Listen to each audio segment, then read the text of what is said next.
Olá pessoal, tudo bem com vocês? Começando mais um Vlogmas aqui no canal que eu estou adorando gravar para vocês. E como primeira atividade natalina, a cozinha. Eu mostrei para vocês aí que eu tava fazendo cookies, é uma receita que eu tô fazendo bastante ultimamente porque eu gosto muito dela. Eu já mostrei para vocês aqui algumas vezes eu fazendo e também resolvi gravar o processo dessa vez porque eu acho que é uma receita extremamente natalina por ter toda essa questão do aconchego. Muitas pessoas eu também vejo fazendo nessa época, vários outros vlogs de Natal que eu também adoro assistir. Então eu gravei um pouquinho do processo aí pra vocês e como eles ficaram.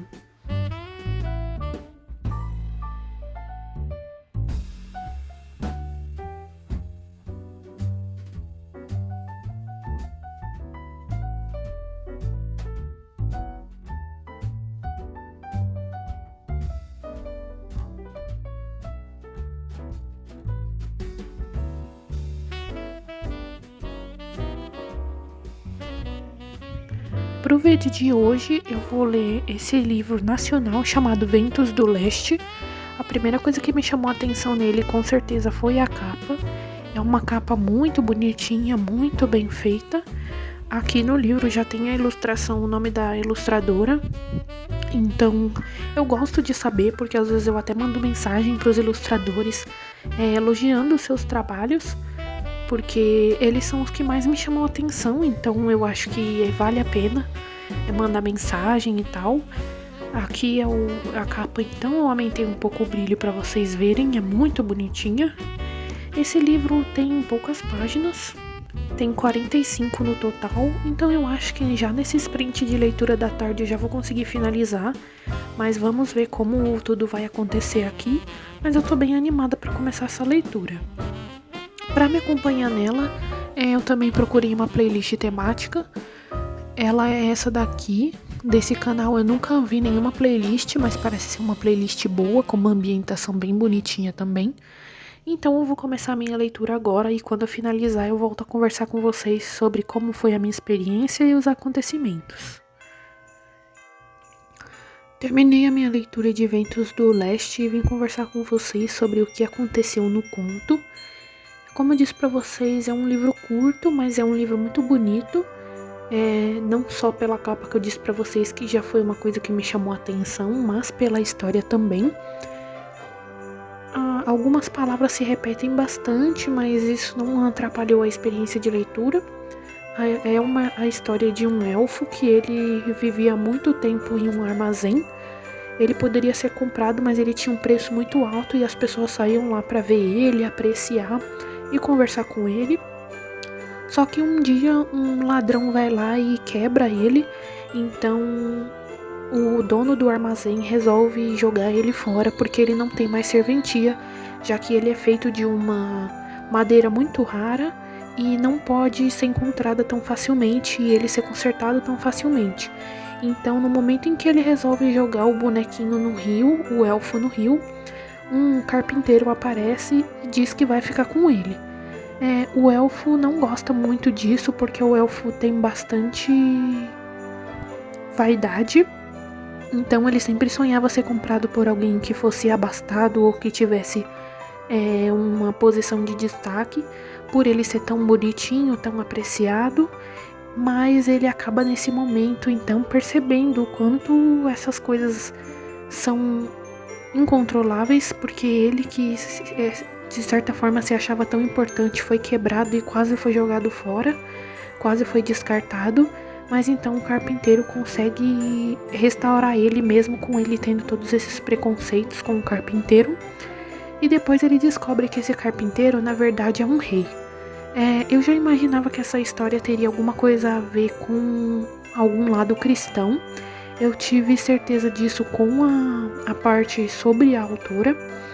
Ela é estudante de teologia, então já dá pra saber que eu estava correta quanto a isso.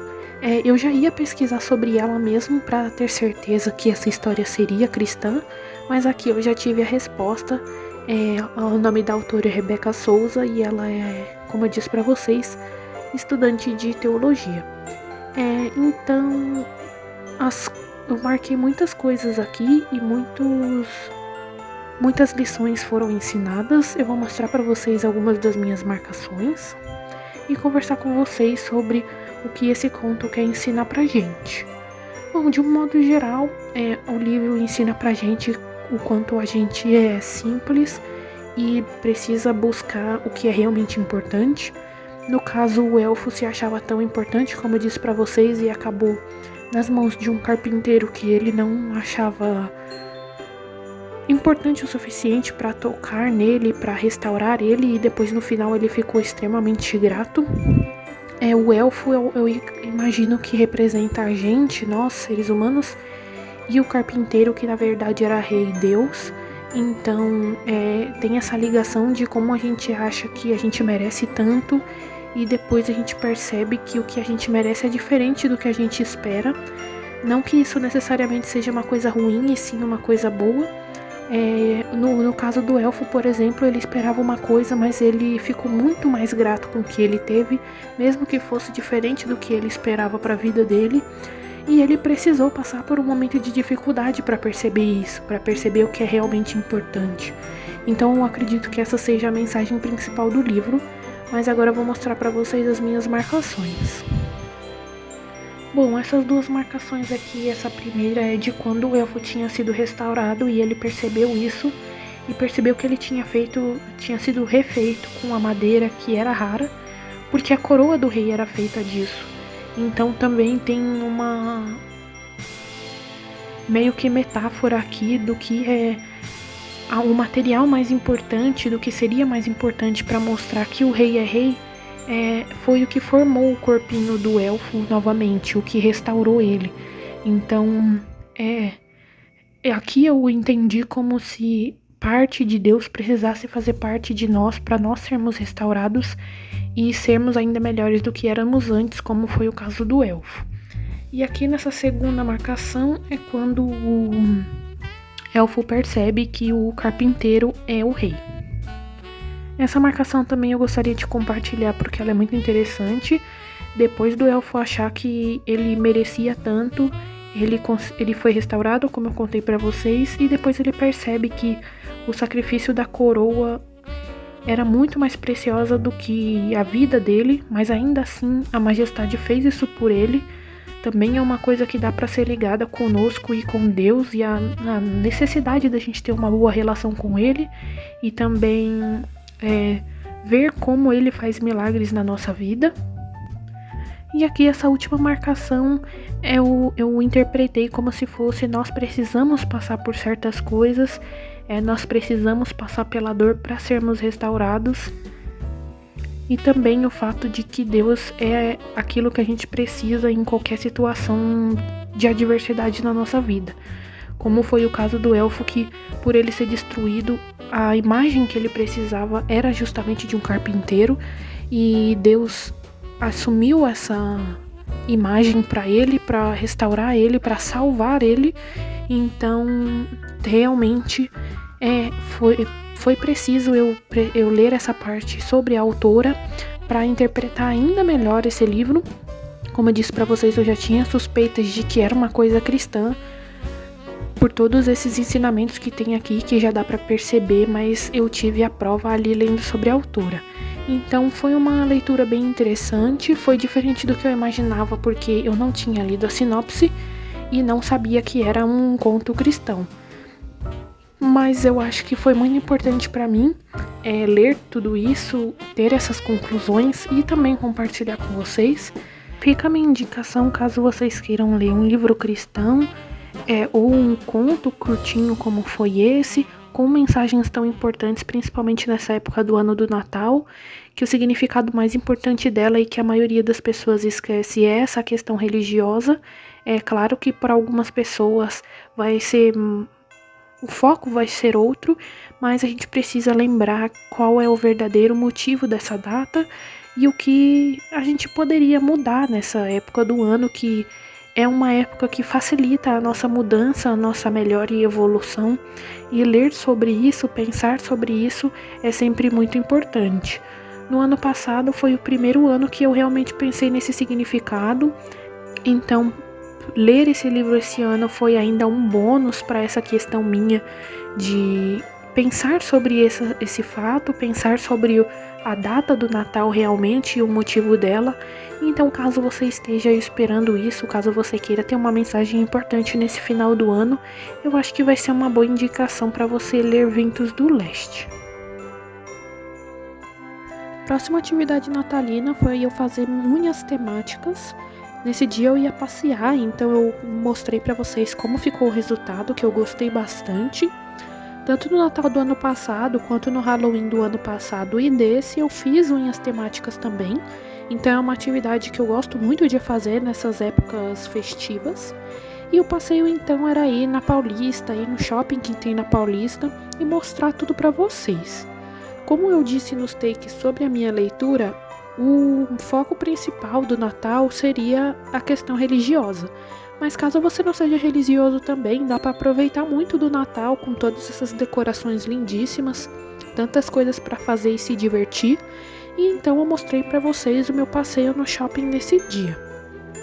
O shopping, além da decoração, também estava com uma atividade especial ali, de entrar nessas duas salas cheias de luzes e cores. Eu mostrei para vocês como era lá dentro. Eu entrei numa fila ali que até que foi rapidinha e consegui entrar lá e mostrar para vocês como tudo era lá dentro. É uma experiência interessante, mas também é rápida porque não tem muito o que ser feito aí dentro. Mas ainda assim estava tudo muito bonito e eu aproveitei bastante podendo ver tudo isso e compartilhar com vocês.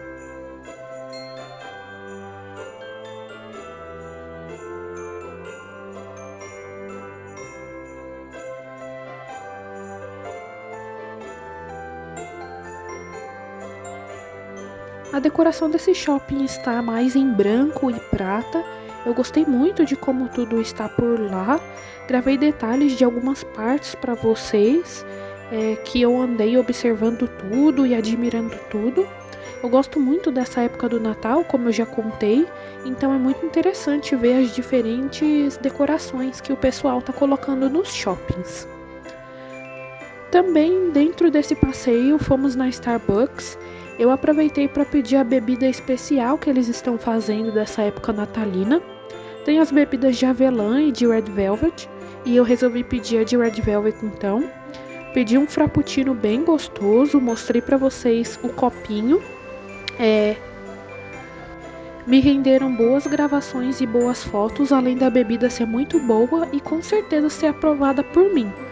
Comente caso você também tenha experimentado essas bebidas especiais. E também comente caso você tenha gostado desse vídeo, porque já estamos chegando no final. Espero que vocês tenham gostado de me acompanhar, ver a Paulista decorada e todas as atividades que eu fiz nesse vlog.